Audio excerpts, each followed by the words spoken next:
Assalamualaikum warahmatullahi wabarakatuh. Nama saya Febrianti. Saya mahasiswa semester 4 di Universitas Pelita Bangsa.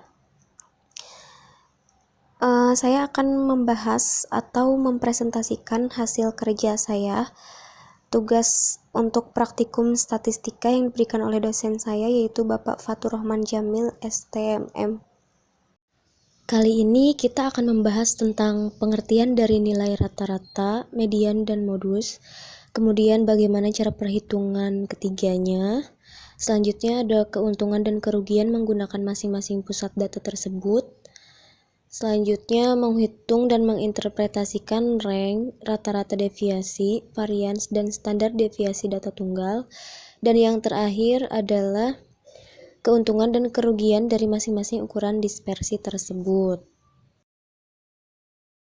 Nah, pengertian dari mean, median, dan modus. Mean atau nilai rata-rata yang didapatkan dari hasil penjumlahan seluruh nilai dari masing-masing data, lalu dibagi dengan banyaknya data yang ada. Median merupakan nilai tengah dari kumpulan data yang sudah diurutkan. Jika jumlah data ganjil, maka nilai median yaitu 1, nilai yang berada di tengah urutan. Tetapi, jika jumlah data genap, maka mediannya yaitu hasil penjumlahan dua nilai yang berada di tengah urutan data, lalu kemudian hasilnya dibagi 2. Dan yang terakhir, modus. Modus yaitu data atau nilai yang sering muncul atau yang mempunyai jumlah frekuensi paling banyak. Sekarang kita masuk ke rumus. Rumus rata-rata. Nah, pada bagian sebelumnya kan telah dijelaskan bahwa mean itu merupakan nilai rata-rata suatu data. Nilai rata-rata merupakan hasil bagi antara jumlah nilai keseluruhan dengan banyaknya data yang diolah. Rumusnya seperti ini. Nilai rata-rata sama dengan sigma XI per N, dengan XI adalah nilai data ke I dan N adalah banyaknya data. Nah, rumus ini merupakan rumus menentukan nilai rata-rata pada data tunggal. Selanjutnya rata-rata tertimbang atau terbobot. Nah, rata-rata tertimbang atau terbobot itu adalah rata-rata yang dihitung dengan memperhitungkan timbangan atau bobot untuk setiap datanya. Setiap penimbang atau bobot tersebut merupakan pasangan setiap data. Nah, rumusnya itu adalah rata-rata sama dengan sigma XI WI per sigma WI, atau keterangannya itu XI itu nilai data ke I, WI itu bobot data ke I, dan N itu adalah jumlah data. Kita lanjut ke rumus modus. Untuk menentukan modus, biasanya pada data tunggal dibuat tabel frekuensi data tunggal agar memudahkan dalam menentukan frekuensi tiap data. Lalu, temukan data dengan frekuensi terbesar. Nah, rumus modus untuk data kelompok ini kita bisa dirumuskan dengan MO sama dengan TB plus D1 dibagi D1 ditambah D2 dikali K. Dengan TB tepi bawah kelas modus, D1 frekuensi kelas modus dikurangi frekuensi kelas sebelumnya, D2 frekuensi kelas modus dikurangi frekuensi kelas sesudahnya, dan K adalah panjang kelas. Yang terakhir adalah rumus median. Cara menentukan median pada data tunggal cukup mudah. Kita hanya tinggal mengurutkan data dari yang terkecil sampai ke yang terbesar. Jika banyak data ganjil, tentu kita langsung bisa menentukan nilai tengahnya. Nah, bagaimana jika banyaknya data genap pada data tunggal? Untuk menentukan median yaitu, misalkan banyaknya data itu N. Jika N ganjil, maka median ditentukan dengan med sama dengan XN per 2. Atau XN per 2 itu adalah data ke N dibagi 2. Dan N per 2 ditambah 1 itu adalah data ke N dibagi 2 ditambah 1. Nah, sekarang kelebihan dan kelemahan dari ketiga data tadi, yaitu rata-rata, median, dan modus. Nah, yang pertama itu kelebihan dan kelemahan rata-rata. Kelebihannya yaitu antara lain, rata-rata lebih populer dan lebih mudah digunakan. Dalam suatu set data, rata-rata selalu ada dan hanya ada satu rata-rata. Selanjutnya, dalam penghitungannya selalu mempertimbangkan semua nilai data. tidak peka terhadap penambahan jumlah data, variasinya paling stabil, dan cocok digunakan untuk data yang homogen. Nah, sedangkan kelemahannya, yang pertama, sangat peka terhadap data ekstrim. Jika data ekstrimnya banyak, rata-rata menjadi kurang mewakili atau representatif. Yang kedua, tidak dapat digunakan untuk data kualitatif. Dan yang terakhir, tidak cocok untuk data heterogen. Kelebihan dan kelemahan dari median. Untuk kelebihannya, median tidak dipengaruhi oleh data ekstrim, dapat digunakan untuk data kualitatif dan kuantitatif, dan cocok untuk data heterogen. Kemudian kelemahannya, median tidak mempertimbangkan semua nilai data, kurang menggambarkan rata-rata populasi, dan peka terhadap penambahan jumlah data. Kelebihan dan kelemahan dari modus. Kelebihannya, modus tidak dipengaruhi oleh data ekstrim dan cocok untuk digunakan untuk data kuantitatif maupun kualitatif. Ini kelebihan dari modus hampir sama seperti median ya. Nah, untuk kelemahannya, modus tidak selalu ada dalam satu set data. Kadang dalam suatu set data terdapat 2 atau lebih modus. Jika hal itu terjadi, modus menjadi sulit digunakan. Kemudian kurang mempertimbangkan semua nilai dan peka terhadap penambahan jumlah data. Selanjutnya kita bahas ukuran dispersi atau ukuran penyebaran. Yang pertama ada rank. Rank adalah perbedaan antara data terbesar dengan data terkecil yang terdapat pada sekelompok data. Rank adalah salah satu ukuran statistik yang menunjukkan jarak penyebaran data antara nilai terendah dengan nilai tertinggi. Ukuran ini sudah digunakan pada pembahasan daftar distribusi frekuensi.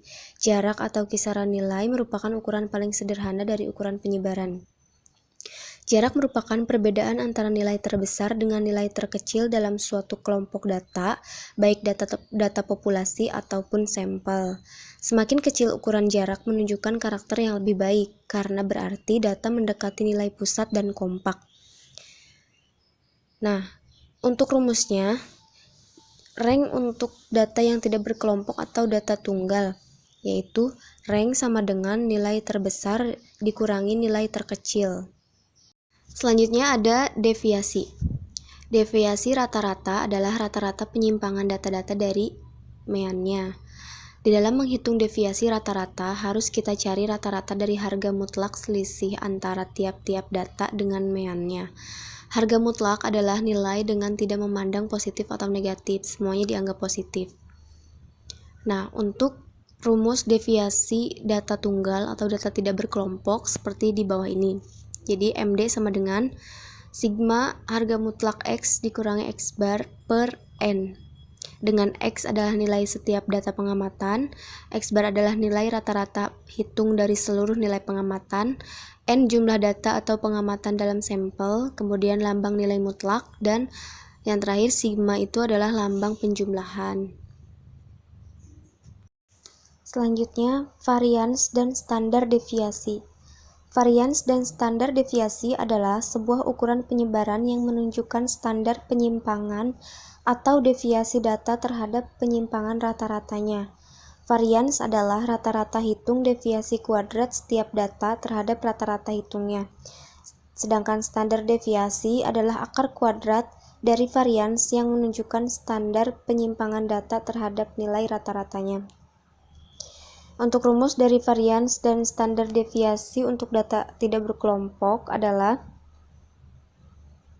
seperti di bawah ini, di mana E kuadrat adalah varians populasi, X adalah nilai data atau pengamatan data populasi, mu adalah nilai rata-rata hitung dalam populasi, N adalah jumlah total data atau pengamatan dalam populasi, dan sigma adalah simbol operasi penjumlahan.